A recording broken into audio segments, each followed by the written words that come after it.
Who's doing well, who's not? As we wrap up the year 2023, let's take stock of the state of the world's economy. Both the International Monetary Fund, or IMF, and the World Bank are predicting global economic growth for this year to stand at 3%. That's well below the historical average of 3.8% achieved during the year 2000 to 2019. The IMF said in an October report that the global economy is limping along, not sprinting. As for the coming year, expectations are modest, with both institutions forecasting the same rate at this year.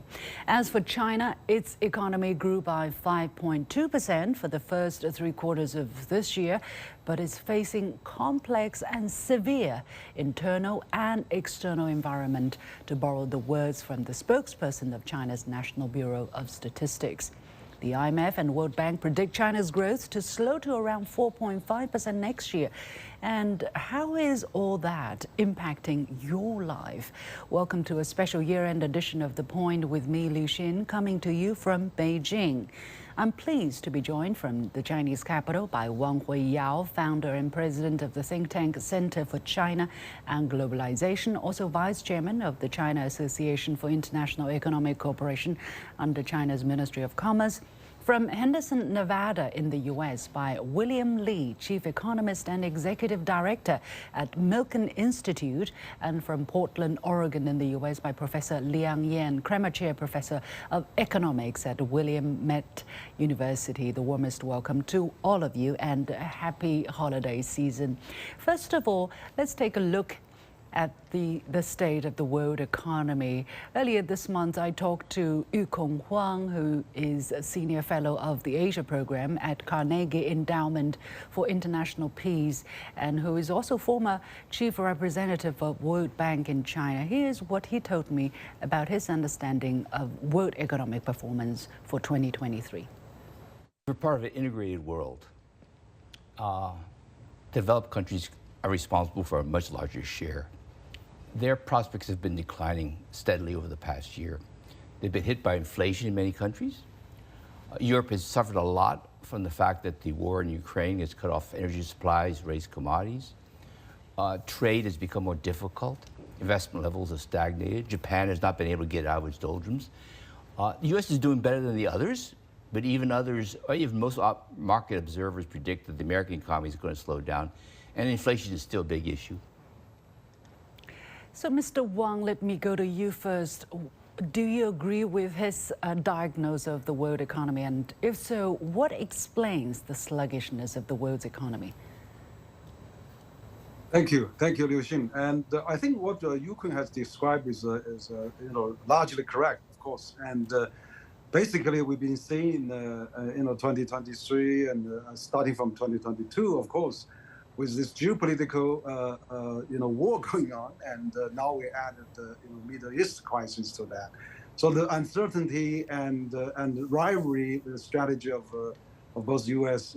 and EU on China, that has a huge impact on global economy, which I think also has dampened the business incentive to invest. But I think what we can see is that, of course, the whole world is slowing down. But the U.S., because of this geopolitical tension, a lot of hard money actually invested into the U.S. Stock market and its economy. So I think that U.S. dollar benefit from that. But I think on the other hand, China is still the center of the supply chain and production chain, and of course also value chain. We see things still moving after China lifted the COVID restriction. Things are quickly back to normal, and so with some overcoming difficulties. But I expect China would certainly reach its target of NPC set at the beginning of the 5%. But next year we see some stability of continue this momentum. Mr. Li, if you were to use one word to describe the world economy, what would it be? Sluggish and in the doldrums. And I think one of the reasons why it's sluggish and in the doldrums is because the world is trying to fight inflation. And the conventional theory says you get rid of inflation by reducing demand because demand exceeds supply. And so every economy in the West has been trying to reduce domestic demand in order to contain inflation. Unfortunately, inflation came about because in that COVID period, so much stimulus was pumped into the economies, especially in the United States, that people just wanted to buy a lot of stuff that wasn't available. So in that sense, I agree that the geopolitical tensions have added to the strains and caused people to worry about what to do in the future. But certainly the reason for the current sluggishness is because the global economies, the fiscal authorities, monetary authorities are trying to get rid of inflation, and the conventional wisdom is you get rid of inflation by reducing demand. Professor Liang, your take on the pulse of the world economy. I mean, just now Mr. Li talked about inflation in the Western economies. However, in China, it's a different set of problem, and China's share of global growth is also much bigger than the Western shares combined. Yeah, absolutely. Good to talk to you, Liu Xing. So I think for the world economy, yes, there has been high inflation, but I think that's largely due to supply side disruptions. That's due to COVID and other supply side shocks. For example, the slowdown in automobile production and semiconductor production, that has some impact on the supply side. And also, of course, the energy is due to war and so on. So I think the problem with fighting inflation was hiking interest rates. For the one, it's because the problem is that you still see strong, labor market, you're still seeing strong real wage growth, and yet inflation has come down. So I think that largely says that, a lot of the supply side factors that attributed to inflation has now eased. But that said, I think, with the high with the high interest rates now in the United States, the highest since 22 years, that will start to weigh on the economy. You start to see the mortgage rates. People are, used to be locked in at 4%. Now they're going to pay 7% for the 30-year mortgage rates. And then you're also seeing consumer credit is increasing, surpassing $1 trillion US dollars for the US households. So I think there are still a lot of headwinds for the US economy. And as for China, as you're totally right, the Chinese economy is very large in terms of size, and it has contributed to over 1/3 of the global growth in the past, decades. But I think, China's economy are also having challenges, especially, the weak demand and also some sectors overcapacity, and also relatively subsumed expectations. So I think overall, this year, the economy has muddled through, but with a lot of divergences. But I think, the predictions for next year really also depends a lot on the, each country's policies and also the war, the two regional wars. So I think, we're not out of the woods. Let's take a closer look at the share of different economies to the global growth that's predicted by the IMF. For instance, for the year 2023, China is projected to have contributed 35%. The Western Hemisphere as a whole is projected to have contributed 14%, while Europe about half of that, 7%. Mr. Wang, how do you look at that trajectory besides the overall health of the economy, but also the structure, it seems, of global economic growth is also shifting and tilting towards not just China, but also India, other developing and emerging economies? Yeah, absolutely. I think that the global economy actually now is starting to realize China is still a growth engine, to be exact.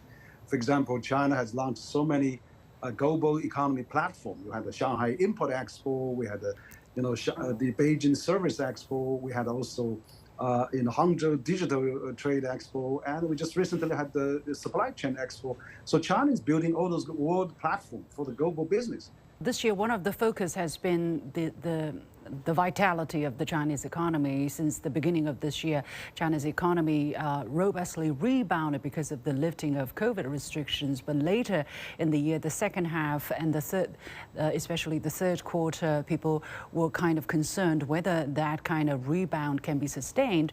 As early as in April 2023, I had an interview with Ambassador Fu Cong, head of Chinese mission to the EU. Let's take a look at what he said about the prospect of China's economic growth for 2023. The Chinese economy is staging a robust rebound. This actually will mean a lot of economic opportunities for many countries, including European countries. Mr. Lee, let me go to you. As the IMF concluded that China's economic growth for this year will be around 5.4%. That's against 3% last year. So what does that mean for China as the world's second largest economy? Well, the IMF was rightly to take into account the fiscal policy measures that have been put in place in the post-COVID era for China that boosted China's growth rate in the third quarter. And I think they were quite right that there is going to be quite a boost, but it's all on the supply side. China has done a phenomenal job, actually, of being the supply side for the world, not just China. Its production is probably the most efficient in the world and has really done tremendous amounts of progress in trying to get to the frontier of where production is in almost all sectors. One of the problems that we in the West look at China and we worry about is whether there's sufficient demand within China to take up the excess supply that's being generated, and a lot of income uncertainty because certain foreign companies have stopped coming into China as rapidly as they have before. A lot of foreign capital has been diverted to other countries in Asia, and so looking forward, one of the things that Western investors are worried about is whether the Chinese domestic market will be able to grow as it has in the past. And that really is the source of dampening that we want to address for policymakers. Professor Liang, in a major economic work meeting in mid-December 2023, it said that to further revive the economy, China still has to overcome some difficulties and challenges, including lack of effective demand, overcapacity in some sectors, lackluster social expectations, certain risks and hidden problems, bottlenecks in the domestic circulation, as well as rising complexity, severity, and uncertainty of the external environment. But the meeting also emphasized that overall favorable conditions outweigh unfavorable factors in China's development, and the fundamental trend of economic recovery and long-term positive outlook has not changed, urging stronger confidence. So what do these messages tell to you about the difficulties or the understanding of the difficulties China's economy is faced by China's leadership, and also what explains possibly the lack of confidence? Yeah, I think this is a great summation of the long-term challenges of the Chinese economy. I think in the short term, the economy is still battling with the real estate sector adjustments and also, really the long-term scarring of the COVID. So I think the lack of confidence both comes from, the job prospect and also the income growth. As well as this real estate sort of readjustment, because 70% of the household's wealth is in the real estate sector. So when the real estate sector is not doing well, that would dampen the confidence of the consumers.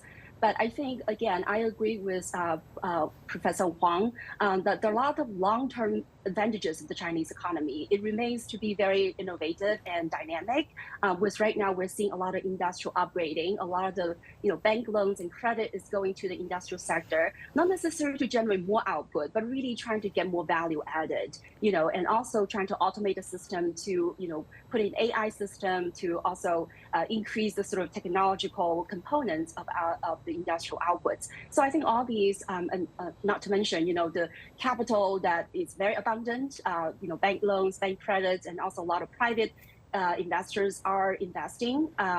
Outside of the real estate sector, we also have huge human capital, 12 million college graduates. To 2025, China is going to graduate 77,000 STEM students compared to 50,000 in the United States. So I think in the long term, when you look at labor or human capital, and also physical capital and finance capital, I think China are on a really good, with a very good prospect. But in the short term, I do agree with this weak demand, which I think it's also good to look at the Central Economic Work Conference that talked about, we need to strengthen the demand. We need to try to boost the virtuous cycle between consumption and investment. So we need to have the high consumption growth to validate investment, but at the same time, we need to upgrade our investment. So I think that is really the right measure to push the economy forward. Okay.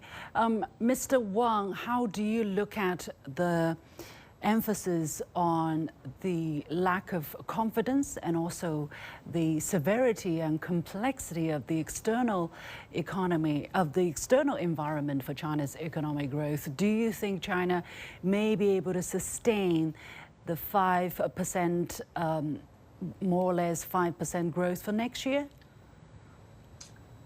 Well, I think it's quite possible. It's depends on also how we can really continue to give all the supply demand stimulus. And of course, China economy. I mean, let's be frank. Has just recovered from a 3 years lockdown period, which is the largest lockdown that of a 1.4 billion, which a lot of economic activity has been really slowed, and people need time to recover. For example, I was quite encouraged to see the tourism, particularly domestic tourism, recover. From the very beginning of this year, the airport was still not very busy, but now if you go to the airport, it's so crowded now. And also international tourism is picking up. But also, I think on the real estate side, that's another thing. I think China needs urbanization. China government still have lots of tools in its toolbox. For example, we have a household land of 300 million migrant workers. I mean, if that household land has been privatized or been allowed to transact, people from urban will go to buy, and people from 300 million migrant workers will sell their household land and put their down payment in the urban center to buy their apartments secondhand, and that will greatly stimulate the Chinese real estate market for another 10, 20 years boom. So I think China now needs more innovative policies. Like in the 80s, we have a contracting system. In the 90s, we have a urban housing reform. In the 20s, we joined the WTO. So, I mean, every decade we have a big revolutionary policy. I think now it's time for China to have some kind of policy like that for 300 million migrant workers, that after solving 800 million, extreme poverty lifting, we now need to solve the 300 million migrant workers to really, release their purchasing power and urbanization of the real happening. And that would be, I think, great policy to have. Yeah. Well, while trying to lift people's living standards at home, China has been undertaking this huge initiative that's called the Belt and Road over the past decade. And I talked to Amr Moussa, former Secretary General of the League of Arab League, in early 2023 to get his take on China's prospect of cooperation with other developing countries or countries in the global south in terms of development. Let's listen. Relations are moving, and trade and cooperation are improving, progressing. I see a brighter future for relations, economic relations, and relations cooperation in so many fields between China and African countries, China and Arab countries. I here would underline the importance we in the Arab world has given to the major initiative led by China, bringing Saudi Arabia and Iran together. So geopolitical relations aside, on the economic side, Mr. Li, on the economic and trade front, how do you look at the importance of economic cooperation between China and other developing countries and emerging markets for 2023, and where is that going for 2024? Well, China became the second largest economy in the world because, in part, of globalization. China became such an efficient producer that all the global supply chains focused in and sort of found themselves going through China. And I think globalization going forward is starting to reshape itself. People are realizing that they would like to diversify supply chains. There's more replicating of local supply chains that people want to have because of the difficulties that we encountered in COVID. So I think the globalization stage 2, China is doing its part in trying to reshape that by doing the Belt and Road strategy of focusing in on a network of countries that it can trade with, especially among the emerging market countries, where it can offer technology and infrastructure help, and at the same time develop these markets for China's own exports. So I think China is doing a very smart move in terms of adapting to how the global supply chains are reshaping themselves in the post-COVID era. So, and that will be very important in boosting China's own domestic economy, because as there are more jobs produced to service these new markets, the income security and the kind of wealth that's generated will help to secure the lack of demand that we currently see in the short run. In terms of the benefits to this growth, Mr. Lee, do you also see emerging economies in general benefiting from closer economic integration with China or interaction with China? For instance, the emerging economies for 2023 and 2024, as projected by the IMF, is expected to grow at 4%, whereas the advanced economy, only is looking at 1.5% or 1.4% for next year. Well, we at the Milken Institute have always focused on where the young population and population growth centers are. And right now, if you look at Africa, in China we have an aging population, but in Africa we have a young and growing population. So these are the new markets, and integrating into where the centers of growth will be the right strategy for China as well as the West. But China has really taken, I think, a lot of very strong steps to try to develop these emerging markets, and it'll be a very integral part of its future.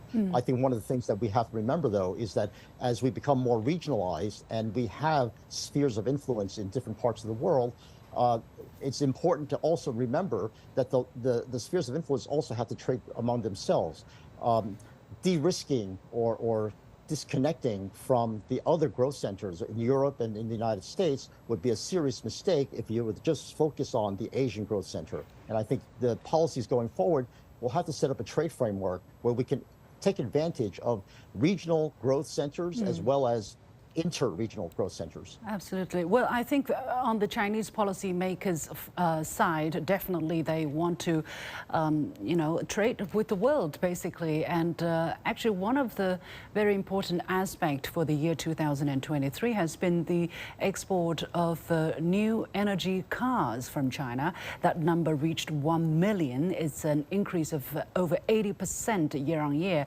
Chinese investors are also building EV vehicles, meaning electric vehicles overseas. This past November, I visited such a workshop in California that's invested by the Chinese company BYD, and I talked to Stephen Gao, Senior Project Manager of BYD North America. Let's take a look. The products we are building here are our green technology-based zero-emission buses. Okay. So, which is still a little bit of new technology for the market. So, we do have our training programs, basically help all the new hires to get familiar with our product, get familiar with the production process, and being trained. Professor Liang, how do you look at the future trend? China has been very heavy on new energy production and new energy vehicles and exporting in large volume, especially in the year 2023. What does that mean for the future and for the developed economies that are importing a huge chunk of this? Right. I think developing green technologies is very important. It's sort of one stone hits two birds. One is about sustainable development, and the other one, of course, is about innovation and productivity growth. So I think it's very important for China to continue to leverage on the advantages that it has developed over, new energy vehicles, and that could go into not just passenger cars, but also electric buses or even electric boats and electric airplanes in the future.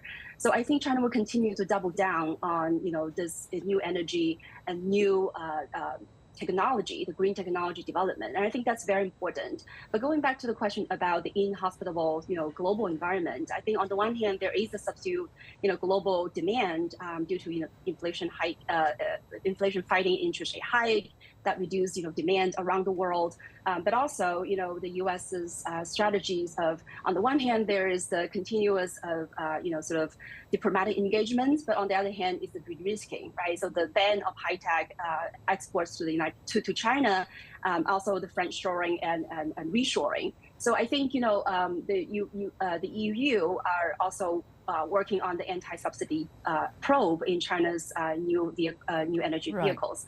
So I think the global environment is not very conducive, so to speak, to these kinds of China's strategy of promoting sustainable growth or new energy to these advanced countries. But that said, I think developing countries are really still having the big markets for China, and China is also diversifying its own supply chain. Investing in Southeast Asia, investing in Mexico to circumvent some of these restrictions. So I think again, I think the advanced countries' strategies are really doing harm to their own economy, but also to the global transition to the more sustainable future. Let's dig a little bit deeper as we are about to wrap up. And Mr. Wang, I'm going to go to you for this question. I talked to Dilma Rousseff, president of the New Development Bank, which is also what some people call the BRICS Bank, in late May, and she had this to say about the future of currency arrangement. O que nós não achamos correto é que haja esse absoluto privilégio de fazer todas as negociações em dólar ou em euro. Podemos fazer nas moedas que sustentam, que são a base do comércio, do investimento nos nossos países. So she was talking about the New Development Bank doesn't think that the absolute privilege of selling or doing all trade in US dollar, Europe is right. He said we need to use our own currencies. Of course, she's talking about the new emerging economies and especially the BRICS. Mr. Wang, what are we seeing in terms of the undercurrent, the shifting of the undercurrent in the global economic order? Are we seeing something profound in shaping? Absolutely. I think we're probably seeing a new paradigm shift because the global south and BRICS countries, and particularly China, India, and all those global developing countries are really taking big shares in the global economy, and also these middle powers. We see Turkey, Indonesia, and Mexico, and all those countries are adding up, and so that really helps. You see, actually, BRICS has been doubled this time of this year, and there's another 20, 30 countries lined up because they don't want to pick sides. They want to really pick the economic benefit side of China, where China is the biggest economy in the BRICS countries, which is 5 times, 6 times larger than India economy. So that's where the benefit goes with the Belt and Road and with all those new alternative. Of course, you mentioned payment of the New Development Bank that is also shaping. So that does actually, if they're pushed by the U.S.-led Western world, I mean, the BRICS and China will have to